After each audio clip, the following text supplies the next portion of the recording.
Peggy 7. Hi, we're back. I'm Wright, and now we have Ocean Quigley, somebody who I've worked with for many, many years on many projects, as the creative director on the new SimCity. So welcome, Ocean. Thank you, Will. I have to say I've had more fun playing this SimCity than I've had playing SimCity in over a decade. Excellent. That's true. There was a point at which I had played SimCity so much that I was so sick, and you know this, of the whole thing that I just didn't want to touch it for like 10 years. But now, having played the new version, I really have had a surprising amount of fun. Excellent. So I want to thank you for that. Thank you. Yeah, we tried to take the thing that was magic about the original SimCities and contain it and then bring it forward into something new. So hopefully you felt it. Yeah, I mean, there was a sense of familiarity, with kind of what was going on in building a city and people moving in and all that stuff. But yet the presentation of it, as I immersed myself down at the street level, could hear the people, watch them moving around, I really got the sense of what it would be like to live in the neighborhoods. While at the same time I could pull out and get this amazing kind of visual, intuitive sense of the complex system that was underneath the hood. Cool. But I thought the balance between the two was very well struck. The way I've been thinking about it is the previous SimCities being sort of isometric maps were kind of abstracted representations of places. Mm-hmm. And with the new SimCity, I wanted to make it so that you could experience it as a place. So it was no longer a map, it became a territory. It became something that you could go into and see what it would be like to be actually in that place. Yeah, and I felt like that was one of the first things that really grabbed me. I mean, I could kind of zoom back and see the schematic map, right. But when I came down to the neighborhood level, I felt this kind of visceral, emotional connection. What would it feel like to be in that neighborhood? Cool. How would it feel like to be on that street? And that was something that I don't think I ever had with any previous version of SimCity at all. Yeah. One of the things I wanted to do with it was to make you feel more responsibility for the little people that live there too, because you do all these horrible things to them, right? Yeah. I mean, it's your fault, right? You poison them, their houses burn down. Right. They're because of your crappy economic decisions, they go homeless. And I want to cut back on their services, exactly, et cetera, and I wanted to make it so that when that happened to them, you'd have this guilt, you'd feel this twinge of emotion about your responsibility for the life opportunities for these people that live in this world that you've created. Yeah, so you've made SimCity a guilt-driven experience now. Exactly. I think guilt is an underexploited emotion in video games. So. Yeah, in fact, I think that's actually one of the interesting emotions that you cannot get from something like a book or a film. Yeah, no question. I've never felt guilty watching a movie or reading a book, but I have felt guilty playing games based upon my decisions. Yeah. And I found that when I was playing, actually, I was kind of immersing myself not just in kind of the areas and the neighborhoods, but I was imagining myself living the lives of these people. Right. What would it be like to live in that trailer park and work in that grocery store? I went to the U.S. Census data and got all the 1,000 most common last names and the most common first names and made a system that Mad Libs them all together. So the odds are there actually is a Will Wright living somewhere. Well, hopefully he's not living in one of my cities because, as a new player, it was actually very challenging for me. Economically, I kind of got the hang of it. And at first, it felt kind of constrained with the small plot, but then I started realizing it was much more about quality than quantity. Yeah. Which to me actually felt like a really good design decision because then it focuses you on the depth of the simulation. Exactly. And I can't just kind of like trash an area and then go do something else over here.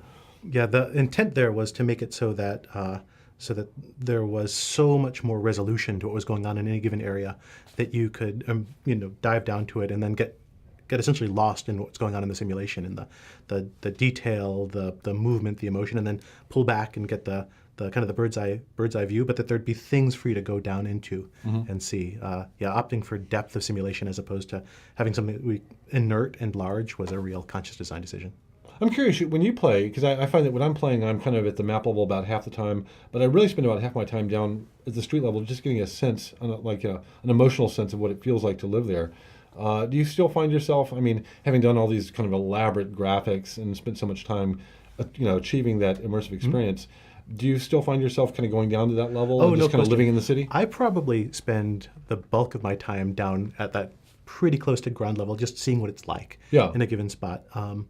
I think there's really two different large categories of people who play the game. I think there's people who are playing it to understand and beat the simulation in one way or another.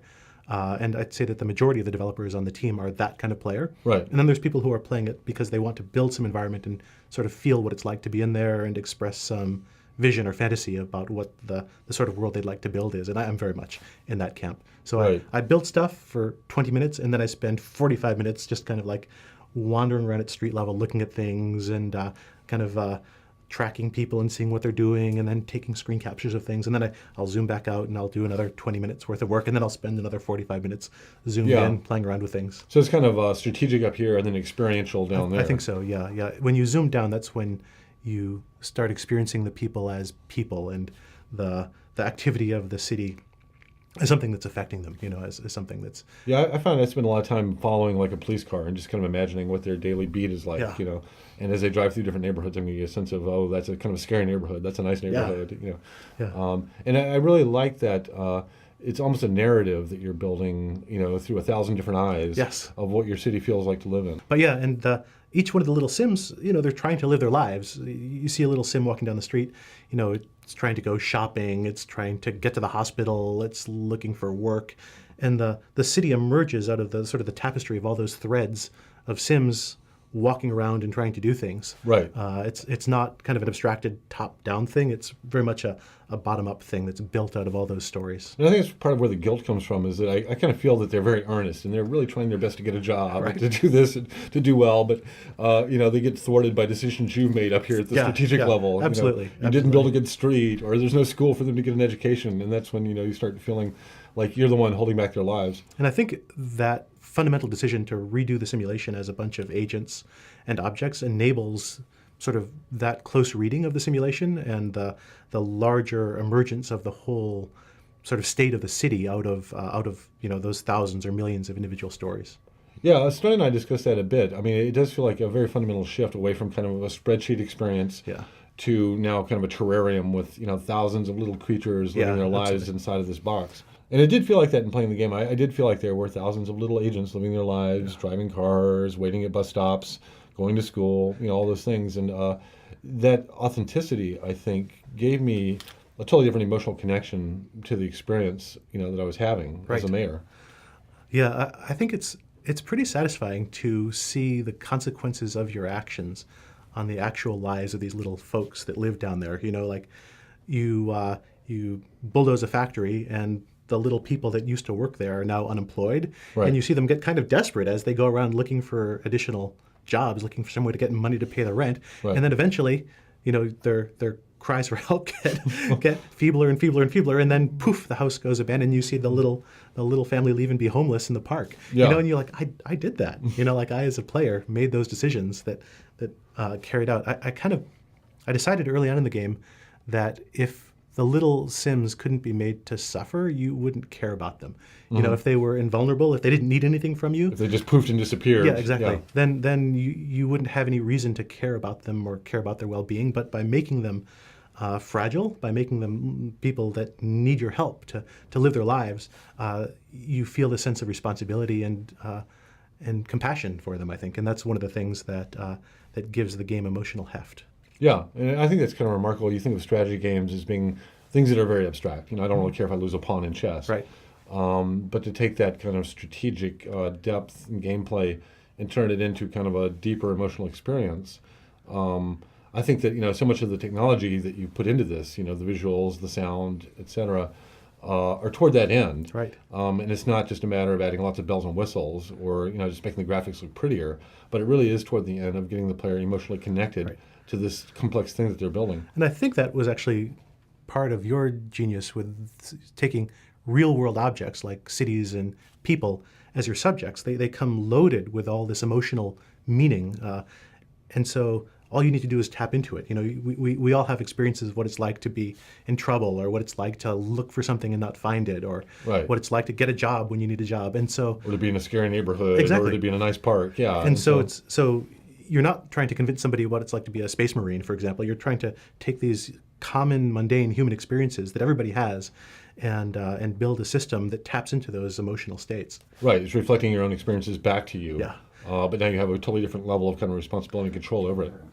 So all in all, I spent a lot of time, kind of playing with the basic stuff, the core city, building the roads, building it up. And then I just started getting into the specialties, kind of exploring, an ore town or a tourist town.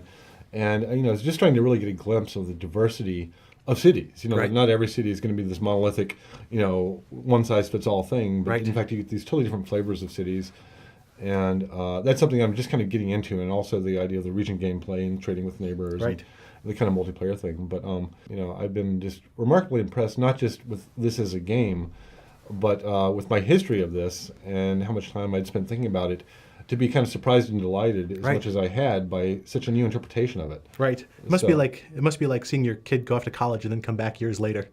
That's what became of you. Yeah, but also, very proud in some sense, but also extremely happy and surprised that, oh my God, I never even thought you would turn into that. Right. Your success exceeded my expectations. Cool. I can't thank you enough for doing such a great job with this. I'm really looking forward to your next project. So, when are we going to hear more about that? I think for now, SimCity for a little while still. Okay. Yeah. But at any rate, thank you very much, Ocean, for being here today. My pleasure, Will. Thanks. And I'm really one of your biggest fans now. Thank you. All right, so that was Ocean Quigley, the creative director on the new SimCity, which will be out the first week in March.